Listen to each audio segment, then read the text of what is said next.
બનાસકાંઠા જિલ્લાના વિભાજન થયા બાદ દિયોદર વિસ્તારની માંગ છે કે આ વિસ્તારને મુખ્ય મથક બનાવવામાં આવે અથવા તો ઓગળ જિલ્લો નામ નવા જિલ્લાનું આપવામાં આવે, પરંતુ રાજ્ય સરકાર દ્વારા તેમની વાત ન સાંભળતા ઓગળ જિલ્લો બનાવી દિયોદરને જિલ્લાનું મથક બનાવવાની માંગ સાથે દિયોદરમાં છેલ્લા 16 દિવસથી ધરણા પ્રદર્શન કરી વિરોધ ચાલી રહ્યો હતો, જે મુદ્દે દિયોદરના સર્કિટ હાઉસ નજીક ચાલતા ધરણા હાલ પૂરતા સમેટાયા છે।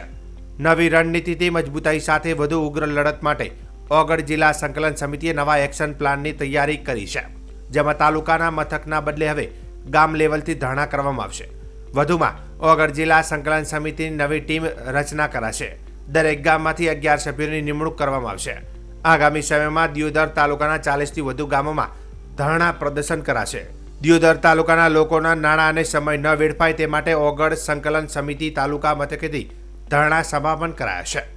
જો કે સમગ્ર મામલે ઓગળ જિલ્લા સંકલન સમિતિએ યે ન્યૂઝ ઇન્ડિયાની ચેનલ સાથેની વાતચીતમાં જણાવ્યું હતું કે આગામી સમયમાં વડાપ્રધાન નરેન્દ્રભાઈ મોદી તેમજ અમિત શાહને મળવા પ્રયત્નશીલ છીએ, તેમજ ગુજરાત રાજ્યના મુખ્યમંત્રી ભૂપેન્દ્ર પટેલને પણ વિનંતી છે કે તેમની સાથે મળી અમારી ઓગળ જિલ્લાની માગણી અને ન્યાયની જે વાત છે સરકાર સ્વીકારે તે માટે અમે પ્રયત્નશીલ છીએ।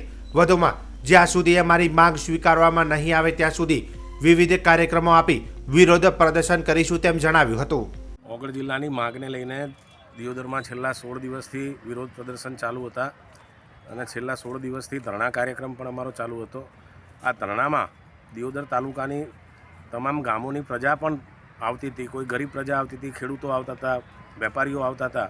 દિયોદરથી 20-25 કિલોમીટર દૂરથી પણ લોકો ધરણામાં હાજરી આપવા માટે આવતા હતા અને અમારું વિરોધ પ્રદર્શનમાં એ લોકો ભાગ લેતા હતા। આ 16 દિવસના આટલા વિરોધ પ્રદર્શન પછી પણ સરકારે અમારી વાત સાંભળી નથી અને ઓગળ જિલ્લા બાબત કોઈ સારો નિર્ણય કરેલ નથી।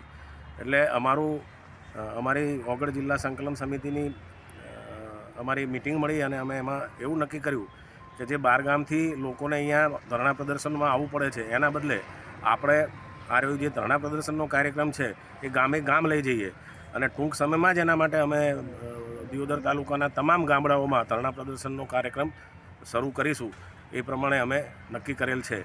અમારી માનનીય વડાપ્રધાન શ્રી નરેન્દ્રભાઈ મોદી સાહેબને પણ મળવા માટે અમે પ્રયત્નશીલ છીએ, અમિત શાહ સાહેબને મળવા માટે પણ અમે પ્રયત્નશીલ છીએ અને અમારી ગુજરાત રાજ્ય મુખ્યમંત્રી ભૂપેન્દ્રભાઈ પટેલને પણ અમારી વિનંતી છે અને એમની સાથે મળીને પણ અમે અમારી ઓગળ જિલ્લાની માગણી અને ન્યાયની જે વાત છે સરકારે સ્વીકારે એ બાબત અમે મળવા માટે પ્રયત્નશીલ છીએ। પણ જ્યાં સુધી અમારી ઓગળ જિલ્લાની વાત સ્વીકારશે નહીં અને ઓગળ જિલ્લો સરકાર ડિક્લેર નહીં કરે ત્યાં સુધી અનેક જુદા જુદા કાર્યક્રમો થકી અમે અમારા વિરોધ પ્રદર્શન ચાલુ રાખીશું।